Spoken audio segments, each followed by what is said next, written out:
ആഷിഫ് കക്കോടി എഴുതി അമീർ പള്ളിക്കൽ സംവിധാനം ചെയ്ത ED എക്സ്ട്രാ ഡീസന്റ് തിയേറ്ററിൽ കാണാൻ കഴിഞ്ഞില്ല. അതിന് മുന്നേ ഏതൊക്കെയോ സിനിമ കാണാൻ പോയ സമയത്ത് ഇതിന്റെ കട്ടൗട്ട് കണ്ടിരുന്നു. EDയുടെ പിക്ചർ നോക്കിയപ്പോൾ അതിനകത്ത് സുരാജ് വെഞ്ഞാറമൂട് ഒരു ഇന്ന രീതിയിലുള്ള ഒരു കഥാപാത്രമായിരിക്കും, ഇൻട്രോവേർട്ട് ആയിട്ടുള്ള ഒരു കഥാപാത്രമായിരിക്കും എന്ന് എനിക്ക് തോന്നിയിരുന്നു ആ ഒരു പിക്ചറൊക്കെ കണ്ടപ്പോൾ. ആദ്യത്തെ ഒരു 36 മിനിറ്റ് ഏകദേശം അതുപോലെ തന്നെ തോന്നി.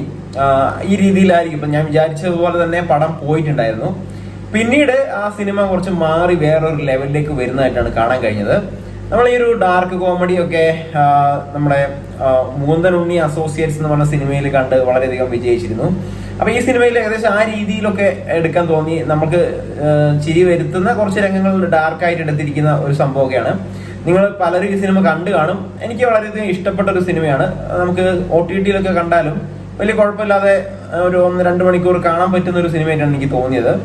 ഈ ചെറുപ്പകാലത്തിലുണ്ടായ കുറച്ച് ദുരനുഭവങ്ങൾ, അതിപ്പോ പാരന്റ്സിന്റെ ടോർച്ചറിങ് ആകാം, അല്ലെങ്കിൽ ടീച്ചേഴ്സിന്റെ ആകാം, മറ്റെന്തെങ്കിലും ലൈംഗിക പീഡനങ്ങളാകാം, അങ്ങനെയുള്ള പ്രശ്നങ്ങളൊക്കെ ഉള്ള കുട്ടികൾ വളർന്നു വലുതാകുമ്പോഴുള്ള സൈക്കോ ആയിട്ട് പോകുന്നതൊക്കെ നമ്മൾ പല സിനിമകളിലും കണ്ടതാണ്. അത് വേറൊരു രീതിയിൽ ഇവിടെ എടുത്തിരിക്കുകയാണ്. അപ്പൊ ഇതിനകത്ത് എനിക്കൊരു സംശയം തോന്നിയത്, നമ്മളിപ്പോ പാരന്റ്സിന്റെ ഭാഗത്ത് നിന്ന് ചിന്തിച്ചു കഴിഞ്ഞാൽ അവർക്ക് ഇപ്പൊ അതിനകത്തുള്ള ഇപ്പോ ഈ ഒരു അച്ഛൻ കഥാപാത്രം അല്ലെങ്കിൽ അമ്മയുടെ കഥാപാത്രം, ഇവർക്ക് സ്വന്തമായിട്ട് പെൻഷനുള്ള തഹസിൽദാറായിട്ടൊക്കെ പെൻഷൻ പറ്റിയ ഒരാളാണ്. അപ്പൊ അയാൾക്ക് എന്തുകൊണ്ട് തിരിച്ചു വന്നുകൂടാന്നൊക്കെ ഒരു ചോദ്യം ഉണ്ട് ഇതിനകത്ത്. കാരണം അയാൾക്കും സ്റ്റേബിൾ ആയിട്ട് നിൽക്കാം. വേണമെങ്കിൽ നമ്മുടെ സുരാജ് വെഞ്ഞാറമൂടിന്റെ കഥാപാത്രത്തിനും 2 കഥാപാത്രം അവിടെ സ്റ്റെബിലിറ്റി ഉള്ളവരാണ്. അപ്പൊ എന്തുകൊണ്ട് അവർക്ക് മാറി നിന്നുകൂടാന്നൊക്കെ ഒരു ക്വസ്റ്റ്യൻ അതിനകത്ത് വരുന്നുണ്ട്. കുറെ ലോജിക്ക് നോക്കുകയാണെങ്കിൽ ഈ സിനിമ കുറെയൊക്കെ മാറ്റം നമുക്ക് പേഴ്സണലി കാണുമ്പോൾ കുറെ തോന്നിയിരുന്നു. പക്ഷെ ഈ സിനിമയുടെ ആസ്വാദന രീതി, അത് മേക്കിംഗ് കൊണ്ട് അത് ഒരു വ്യത്യാസപ്പെടുത്തിയിട്ടുണ്ട്. നമുക്കത് കാഴ്ചക്കാരന് കാണുമ്പോൾ ഉണ്ടാകുന്ന ഒരു അനുഭൂതി നമുക്ക് തീർച്ചയായിട്ടും സിനിമയിൽ പിടിച്ചിരുത്തുന്ന ഒരു ഘടകം ഈ സിനിമയിൽ ഉണ്ട് എന്ന് എനിക്ക് തോന്നിയിട്ടുണ്ടായിരുന്നു. ആദ്യ അവസാനം പ്രത്യേകിച്ച് ഈ ഒരു ക്ലൈമാക്സ് ഒക്കെ അടുക്കുമ്പോൾ ഈ സമയത്തൊക്കെ ഉണ്ടാകുന്ന ആ സമയത്തുണ്ടായ കുറച്ചാൽ ഡ്രൈവിങ്, ആ ഒരു കാർ ഓടിക്കുന്ന രംഗങ്ങളൊക്കെ വളരെയധികം നമുക്ക് ലാസ്റ്റിലേക്ക് വന്നപ്പോൾ ഇൻട്രസ്റ്റ് ആയിട്ട് തോന്നി.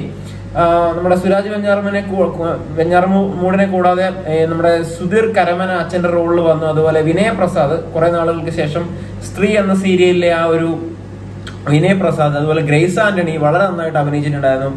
അതുപോലെ ശ്യാം മോഹൻ, നമ്മുടെ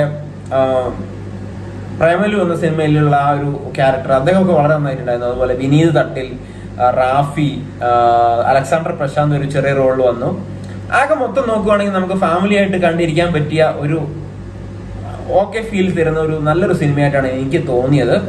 നിങ്ങൾക്ക് തീർച്ചയായിട്ടും ഒന്ന് ഫാമിലി ആയിട്ട് കണ്ടിരിക്കാവുന്നതാണ്. മറ്റുള്ള ഈ ക്യാമറ, അതുപോലെ എഡിറ്റിംഗ് വർക്ക് എല്ലാം നോർമലായിട്ട് വലിയ കുഴപ്പമില്ലാതെ തോന്നി. ലാസ്റ്റ് ഒരു കാറ് മറിയുന്ന ഒരു സീനൊക്കെ ഉണ്ട്, അത് നല്ല അടിപൊളിയായിട്ട് എടുത്തിട്ടുണ്ട്.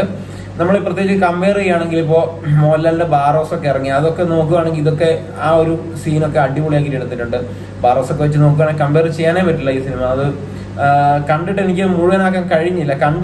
മുഴുവൻ ഇരിക്കാൻ പോലും കഴിയാത്തൊരു സിനിമയായിരുന്നു ബാറോസ്. അപ്പൊ അതുകൊണ്ട് അതിന്റെ ഒന്നും പറയുന്നില്ല. അപ്പൊ ഇത്രയുള്ള വീഡിയോ നിങ്ങൾക്ക് തീർച്ചയായിട്ടും കണ്ടു നോക്കാൻ പറ്റുന്ന ഒരു OTTയിൽ കണ്ടു നോക്കാൻ പറ്റുന്ന ഒരു സിനിമ തന്നെയായിട്ടാണ് എനിക്ക് ED തോന്നിയത്. നിങ്ങളുടെ അഭിപ്രായം താഴെ വന്ന് കമന്റ് ചെയ്യുക. So thank you for watching. നമ്മുടെ ഈ ഒരു ചെറിയ ചാനലിനെ ഒന്ന് സപ്പോർട്ട് ചെയ്യുക, എങ്കിലേ എനിക്ക് കൂടുതലും ഇതുപോലെയുള്ള വീഡിയോ ഇടാൻ സാധിക്കുകയുള്ളൂ.